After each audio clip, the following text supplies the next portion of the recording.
Scroll Toyota, leading the way every day. And Scroll Toyota, symbols of trust. COREtech has bought out Great Homes, and the Gura board has approved the transfer of low-income housing tax credits to COREtech. In 2012, Great Homes was awarded over $2.9 million in tax credits over 10 years, which amounts to over $29 million in tax credits to build a total of 81 homes along Route 9 in Dededo near the Starts Guam Golf Resort. The terms and conditions of the award still remain in place. The number of units to be built still remain at 81. The completion date is still December 31st, 2014.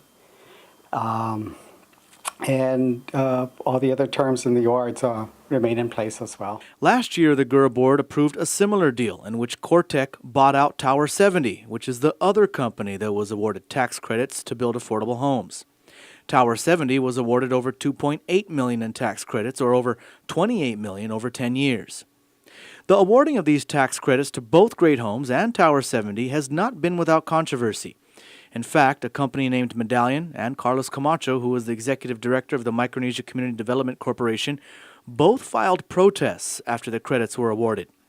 Gura's selection committee had originally picked Medallion as the #1 ranked applicant for the tax credits and had ranked Camacho's 2 applications as number 2 and number 3. Great Homes and Tower 70 were ranked as the number 4 and number 5 applicants respectively.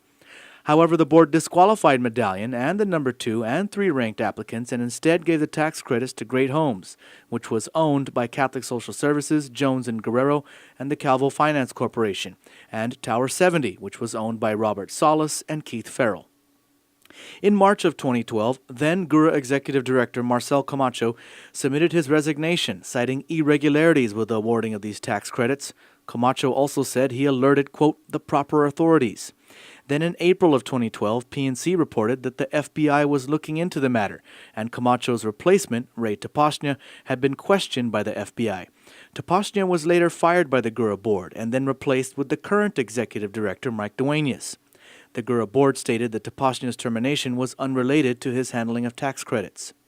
During a board meeting in November of 2012, Gura board chairman Dave Sablon said that the protests were not followed up on and were effectively abandoned. Thus, they moved forward with the awarding of tax credits and now the approval of the sale of these businesses and the tax credits to COREtech International and its partnering nonprofit organization called Guam Self-Help Housing Corporation, of which Tony Scrow is a board member.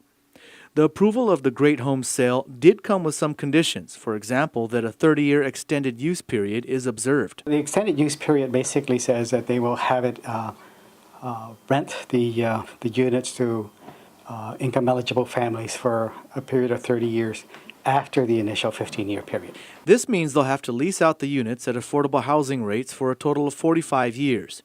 Duenas explains that the board concluded that allowing this would be in the best interest of the island, but the approval is also subject to final legal review. Internal Revenue Code is kind of complex, and so we are working with our lawyers to ensure that the change is in conformance with the regulations. In fact, the Gura board has had its attorneys review all of its decisions and has stood by all of its decisions with regards to the awarding of these tax credits. Board Chairman Sablon has also defended all decisions of the board related to the low-income housing tax credits, saying all of the decisions have been in accordance with IRS regulations.